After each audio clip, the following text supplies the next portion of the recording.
Pessoal, tem 5 queixas que são muito comuns na minha clínica. Primeiro, meus olhos me envelhecem. Segundo, eles me fazem parecer cansados.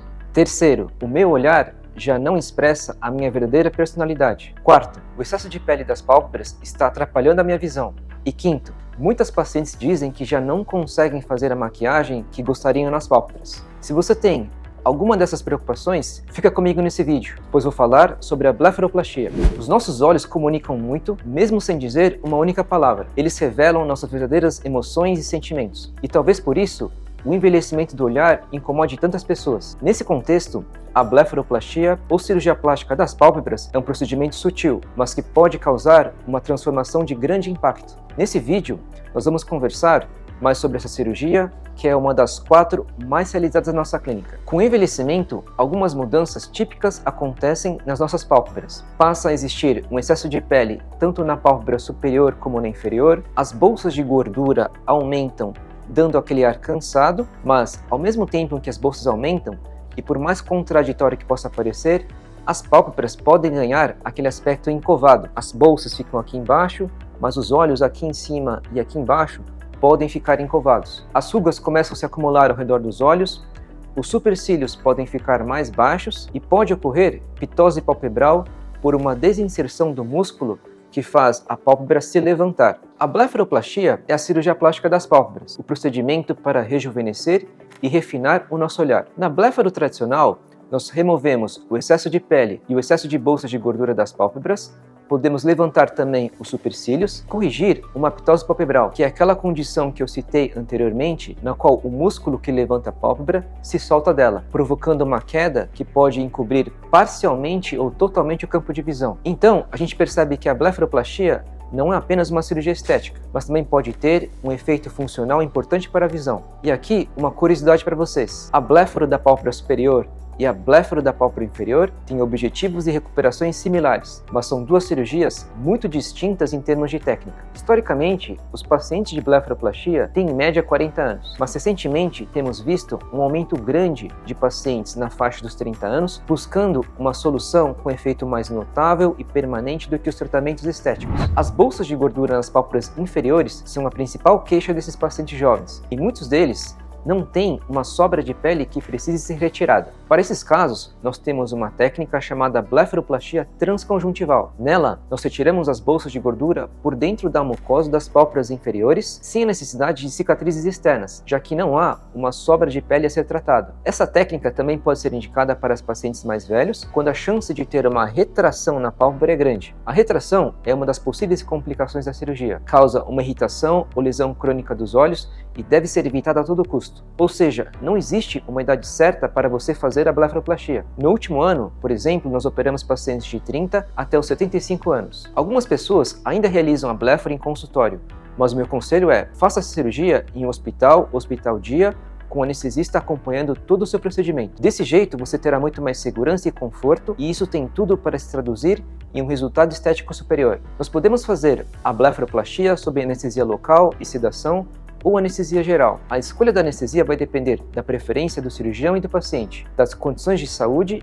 e do porte da cirurgia que será realizada. Quando eu falo de porte da cirurgia, por exemplo, quero dizer que uma blefaro apenas da pálpebra superior é um procedimento muito menor e mais curto do que uma cirurgia onde nós operamos a pálpebra superior, a inferior e fazemos uma suspensão de supercílios e corrigimos uma pitose palpebral. No primeiro caso, podemos operar com anestesia local, porém, no segundo caso, que é muito maior, a minha preferência é pela anestesia geral. No dia da cirurgia e logo antes do procedimento, quando já definimos o tipo de blefaro que vamos realizar, eu faço a marcação, que são aqueles desenhos com canetas, marcando o local da cicatriz, o quanto de pele será retirado, a localização das bolsas de gordura que serão tratadas e quanto subiremos o supercílio. Durante a marcação, o meu objetivo é posicionar a cicatriz no local mais discreto possível, programar a quantidade ótima de pele a ser retirada e localizar as bolsas de gordura que serão tratadas. Durante a cirurgia, mesmo que a anestesia seja geral, eu gosto de injetar anestésico local nas pálpebras, pois isso reduz a dor do paciente no pós-operatório, aumenta o seu conforto e diminui o sangramento. Na pálpebra superior, a cicatriz costuma ficar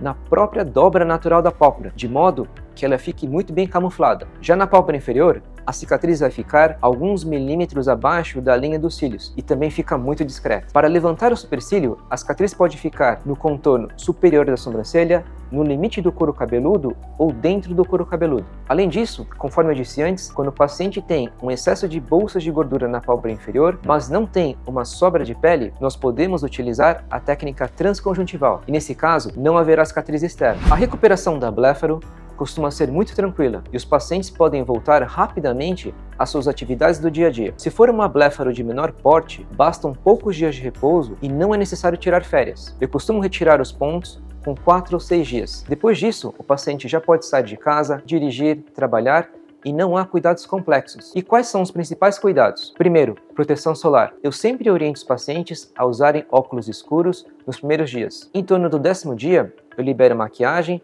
e filtro solar na região dos olhos. Os pacientes podem voltar a fazer atividades físicas a partir de 2 semanas para cirurgias de menor porte e 4 semanas para bléfaros de maior porte. Atitudes simples como fazer compressas geladas nas pálpebras nos primeiros dias e sob orientação do seu médico podem ajudar muito, reduzindo o inchaço e as manchas arroxeadas. Tanto as blefaroplastias superiores quanto as inferiores são consideradas procedimentos seguros quando realizados por um cirurgião experiente, dentro de um centro cirúrgico e com acompanhamento de um médico anestesista. Mas, como em qualquer cirurgia, as complicações podem ocorrer. Eu costumo dizer para os meus pacientes que, infelizmente, o risco de uma cirurgia nunca é zero, mas ele pode ser reduzido e administrado. Então, nós vamos fazer de tudo para esse fim. No caso da blefaroplastia, as duas principais complicações a serem evitadas são o hematoma e o mau posicionamento da pálpebra inferior. O hematoma não é simplesmente aquela cor arroxeada da pele após uma cirurgia ou trauma, mas é um sangramento maior no interior das pálpebras. E para evitar o hematoma, é importante que o paciente esteja com a pressão sanguínea bem controlada para a cirurgia. Além disso, o anestesista